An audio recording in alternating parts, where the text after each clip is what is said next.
공감했던 것이 하나 있습니다. 그리스도인들이 의외로 마음이 많이 아픈 사람이 많다고 그래요. 근데 그 가운데에서도 우리 목회자들의 마음이 많이 아프대요. 누구에게 말은 할 수 없는데 알게 모르게 그리스도인들이 또 목회자들의 마음이 많이 아파요. 어디 내놓을 수도 없지요. 아픈데. 그리고 또 그런 것도 있는 것 같아요. 아프다고 이야기를 좀 하면 좋겠는데 목사가 뭘 아프다 그래? 라는 말을 할까봐 그 아프다는 소리를 할 수가 없다는 거예요. 그 아픈 마음을 치료받으려면 먼저 내가 아프다는 것을 알아야 된다고 해요. 그리고 그 아프다는 것을 이야기할 수 있어야 된다고 해요. 그리고 그 아프다는 것을 주변 사람들이 공감해 줄 수 있어야 된다고 해요. 비판하지 마시고 공격하지 마시고 아프다는 것을 좀 공감해 주면 그 마음이 이안이 되고 힘이 된다고 그렇게 말씀들을 합니다. 이 아프다는 것을 우리는 고통이라고 이야기를 하는데 고난이라고 하는 것과 고통은 조금 다르다고 이야기를 해요. 고통은 아픈 거예요. 그런데 고난은 그러한 마음의 아픔을 갖다 주는 원인, 그게 고난이라고 그렇게 말할 수 있어요. 무엇 때문에 마음이 아프냐는 겁니다. 세상 것 또는 정욕적인 것 또는 육체적인 것 때문에 아프다면 그건 그리스도인들의 아픔이라고 말할 수는 없어요. 그리스도인들의 아픔은 예수 그리스도를 위하여서 아픈 것을 그리스도를 인해 아픔이라고 말할 수 있어요. 예수님 때문에, 예수님을 믿는 믿음 때문에 아프고 예수님이 맡겨주신 그 일을 하기 위해서 아프고 예수님이 하시는 그 말씀대로 살아가기 위해서 우리에게 닥쳐오는 고난을 얘기할 때 그것을 그리스도인들의 고난이라고 그렇게 말할 수가 있습니다. 오늘 베드로전서의 배경은 그때 당시 그러니까 베드로 사도가 하나님의 일을 하던 그 당시에는 로마의 네로 황제에 의해서 말할 수 없는 핍박을 받고 있던 상황 속에 놓여 있었어요. 예수님을 믿는다는 단 한 가지의 이유 때문에 목숨을 잃을 수도 있고 그 사회에서 생활 자체가 불가능한 가운데 놓일 수도 있는 그런 말할 수 없는 핍박 속에서 그들이 신앙생활을 해나가고 있었어요. 얼마나 힘들고 얼마나 아팠겠어요. 그런 그들에게 위로하기 위해서 그런 그들을 위로하기 위해서 오늘 이 말씀을 베드로 사도는 그때 당시의 성도들에게 하고 있어요. 오늘 이 시대 우리에게도 이 말씀을 하고 있는 것을 볼 수 있는데 이러한 우리가 받고 있는 이 고난, 그 고난에 대해서 세 가지를 얘기해요. 그 중에 하나가 오늘 내용의 말씀을 통해서 보면 12절을 같이 읽어보겠어요. 12절 읽어보겠습니다. 사랑하는 자들아 너희를 연단하려고 오는 불시험을 이상한 일을 당하는 것 같이 이상히 여기지 말고 아멘 할렐루야. 너희를 연단하려고 오는 불시험 이렇게 되어 있어요. 그러니까 그러한 고난이 무엇을 위한 것이냐? 우리의 믿음을 연단하기 위한 것이라는 거예요. 훈련이에요. 단련시키는 거예요. 쇠는 두들겨야 더 강해지지요.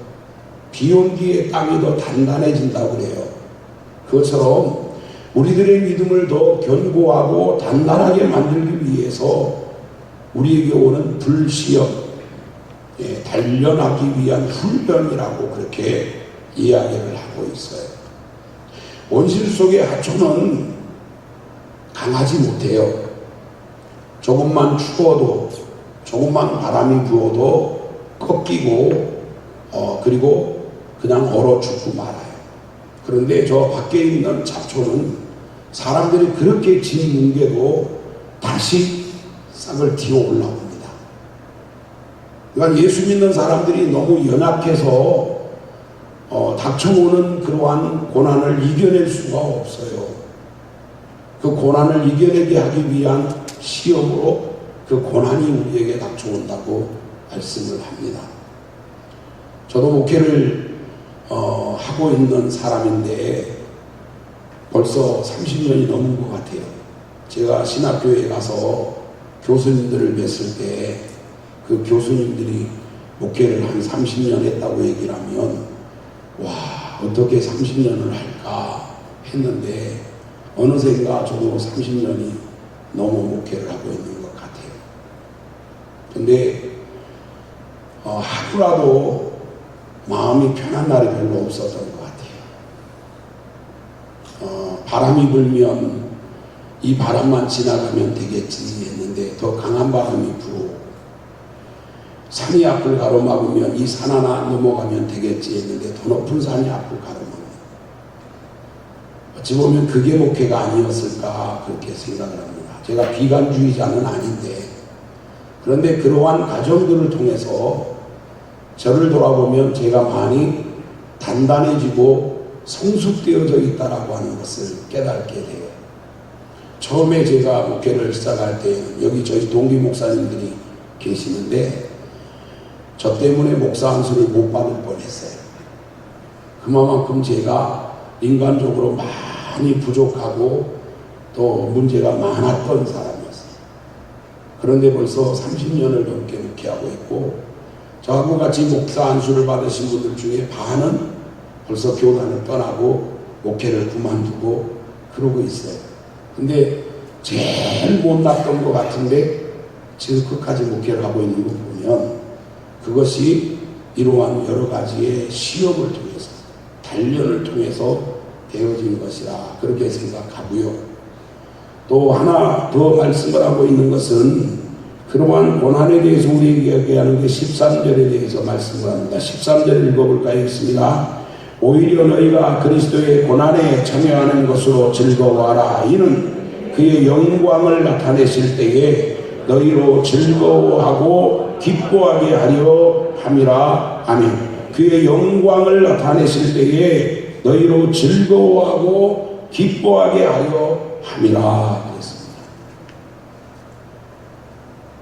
우리가 지금 힘들고 어려운 과정을 겪어가고 있지만 성경에 분명히 말씀하시기를 이 땅에서의 우리가 겪는 이 고난이라고 하는 것은 우리가 이후에 얻게 될 영광과 좋게 비교할 수 없는 것이라고 말씀을 하고 있습니다. 우리는 언젠가 다 그 영광 앞에 나가 서야 됩니다. 하나님 앞에 나가 서야 돼요. 그때 한 달란트 받은 자와 같은 부끄러운 자로 설 것이 아니고 잘했다, 착하고 충성된 종아 라고 하는 칭찬,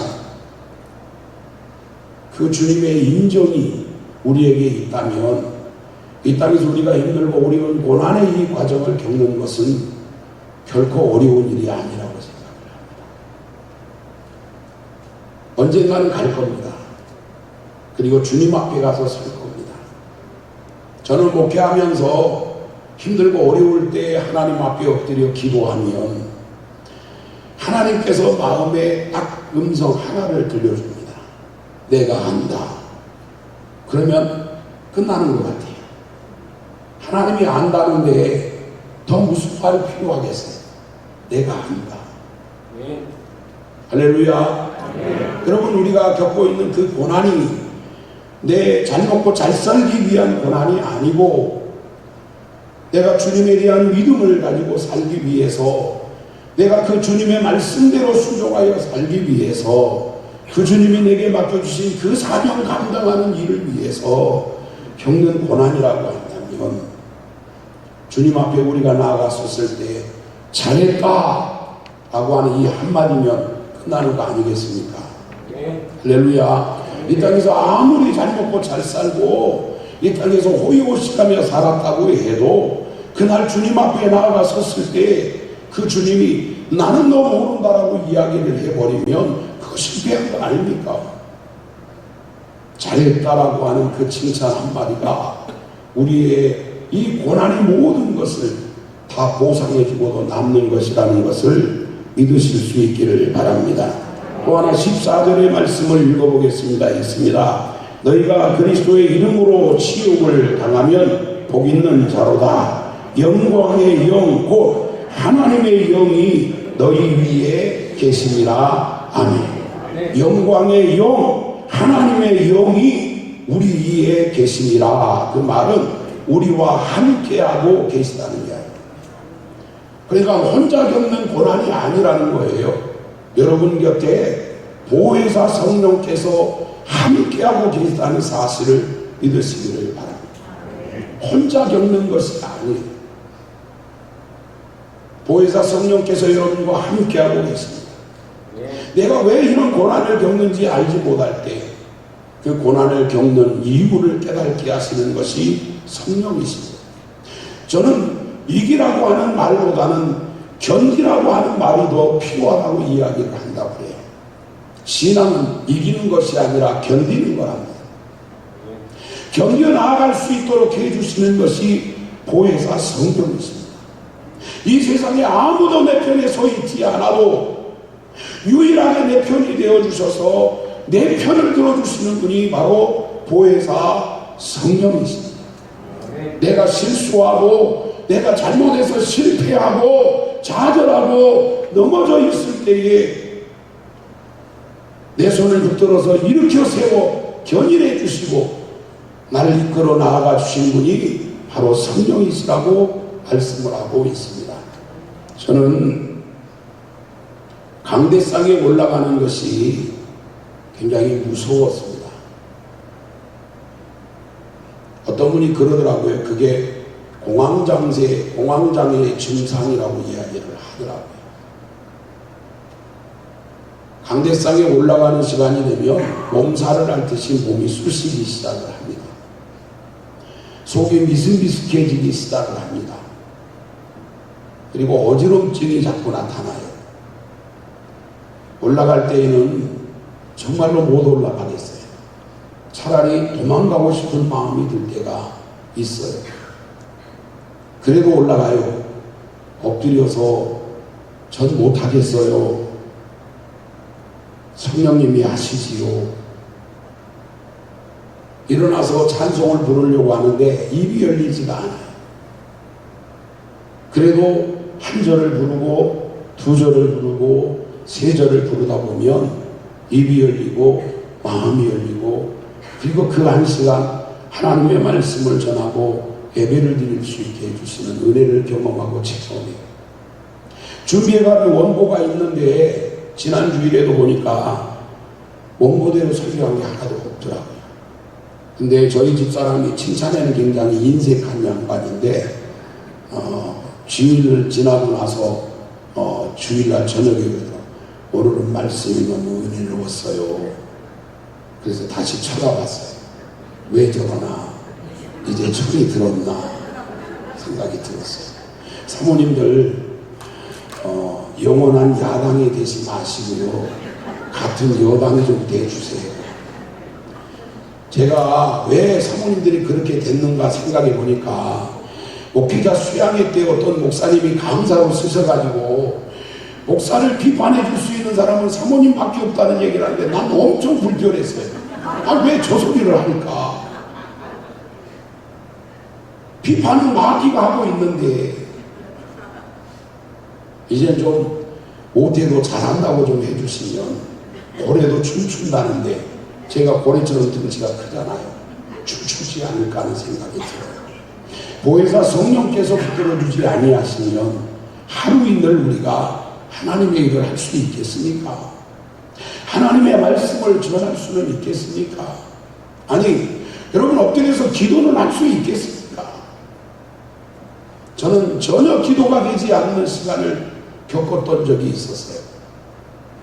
입을 열어서 기도를 할 수가 없었어요. 나오는 거라고 하는 신음소리, 너무나도 힘이 들어서, 여러분 혹시 마음이 아프다라고 하는 이야기를 많이 할 거예요. 여러분, 마음이 아프다는 것은 추상적인 말이 아닙니다. 저는 그것은 사실이라고 생각해요. 실제로 마음이 아파요. 가슴이 오므라들어서 심장이 막 짓눌려서 숨쉬기가 힘이 들고 밥을 넘기려고 하면 목구멍에 걸려서 넘어가지도 않아요. 그래서 저희 집 사람이 밥을 해주면 그걸 다시 끓여서 그 죽을 한 3개월은 먹었던 것 같아요. 그렇게 엎드려 있었어요. 신음소리를 내며. 그때 성령께서 제게 환상을 하나 보여줬어요. 갓난아이를 보여줬어요. 갓난아이. 이제 태어난 지 갓 몇 개월 되지 않은 갓난아이. 스스로 뒤집을 수 있는 것도 아니고, 스스로 길 수 있는 것도 아니고, 스스로 걸을 수 있는 것도 아닌 아이의 모습을 보여줬는데, 그것이 귀엽거나 예쁘거나 하는 것으로 보이는 게 아니라 굉장히 추하게 비춰졌어요. 그때 성령께서 마음에 감동하시기를, 그것이 너라는 거예요. 네 스스로 뒤집을 수는 있겠니? 네 스스로 길 수는 있겠니? 네 스스로 걸을 수는 있겠니? 네가 하는 게 아니라 내가 하는 거야. 그때 제가 통곡을 했어요. 그리고 고백했습니다. 맞습니다. 나는 아무것도 할 수가 없습니다. 이제부터는 성령님이 하십시오. 그래서 제 기도가 굉장히 단순해졌어요. 뭘 할 때마다 난 못해요. 이제는 하나님이 하세요. 그랬더니 어떤 목사님한테 내가 그 얘기를 했더니, 이제야 내려놓으셨구만. 이제야 내려놓으셨구만. 내려놓으세요. 얼마나 무거워요. 그래서 힘든 거예요. 그래서 아픈 거예요. 내려놓으세요. 제가 강대성에 올라가서 설교를 하면서 하나님께 그렇게 기도합니다. 내가 아무리 목소리 터져라고 소리를 친다 한들 저들의 마음을 조금이라도 움직일 수 있겠습니까? 저는 제가 바꿀 수 있다고 생각했던 사람이거든요. 그래서 자고 있으면 일어나요! 깨웠습니다. 근데 이상하게 잠자는 사람을 시험 안 드는데 옆에 있는 사람들을 시험 됩니다. 이상하지요? 왜 그럴까요? 제가 깨울 수 있는 것도 아니고, 제가 바꿀 수 있는 것도 아니고, 제가 그들을 어떻게 할 수 있는 것도 아니라는 걸 깨닫게 하셔서 내려놨어요. 말씀을 전하는 것은 제게 맡겨주신 일이니 제가 최선을 다하는 거지. 그러나 그 말씀 가운데 역사하는 건 내가 아니라 성령이라고 하는 것을 깨닫게 됐어요. 여러분 혼자가 아닙니다. 여러분에게는 보혜사 성령께서 함께하고 계시는 걸 믿으시기를 바랍니다. 성령께서 여러분과 함께 하셔서 여러분의 일을 도우실 것입니다. 할렐루야. 기적 같은 일들을 만들어내 주실 것입니다. 그러기에 우리가 지금 그리스도를 인으로서, 또 내가 하나님의 일을 하는 목회자로서 힘들고 어려운 일을 겪는다면 그것이 내 믿음을 단련하여 바로 세우기 위함이라고 하는 것으로 깨닫고, 그것이 이후에 내가 하나님 앞에 설 때에 주님에게 잘했다 칭찬받을 수 있는 일이 된다는 것을 알고, 그리고 지금 내게 보혜사 성령께서 함께하고 있다는 사실을 깨닫고, 오늘 여러분 그런 하나님 앞에서 우리가 고난 겪는 우리들이 가져야 될 마음의 자세를 세 가지로 오늘 본문은 얘기를 해요. 13절을 한번 볼까요? 13절 읽겠습니다. 오히려 너희가 그리스도의 고난에 참여하는 것으로 즐거워하라. 이는 그의 영광을 나타내실 때에 너희도 즐거워하고 기뻐하게 하려 함이라. 아멘. 너희가 그리스도의 고난에 참여하는 것으로 뭐하라고 말하고 있습니까? 즐거워하라. 예수님이 고난 받으셨습니다. 제가 오늘 사실은 예수님의 고난부터 말씀을 드리려고 했는데 기도할 시간도 안 주고 설교로 다 까먹냐는 소리 들을까봐 그만 생략을 했습니다. 고난, 그건 예수님에게서 답을 찾아야 됩니다. 그 예수님이 환영받았습니까? 그 예수님이 대접받았습니까? 제자들마저도 그 예수님을 버리고 도망쳤습니다. 저주하고 맹세하고 부인하는 수제자라고 이야기를 했던, 저는 수제자라는 말을 별로 안 좋아합니다. 누가 수제자라고 정해놨습니다. 제가 전라도에 가서 교회를 개척했는데 집사님 한 분이 오더니 자기가 수석집사라고 얘기를 해요. 누가 수석집사냐고 얘기를 했습니다. 그런 거 없다고. 우리 교단의 헌장에는 수석집사가 없다고. 기분 나빠해서 갔습니다.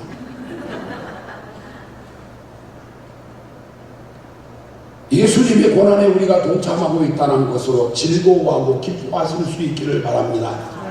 우리가 고난을 당하는 것이 믿음을 위한 것이고, 고난을 받는 것이 주님의 나라에 갔을 때 상이 된다라고 하고, 고난을 당하는 것이 보혜사 성령과 함께하는 일이라고 한다면 기뻐하고 즐거워하라고 우리에게 말씀을 하고 있습니다. 또 하나는 16절을 보시길 바랍니다.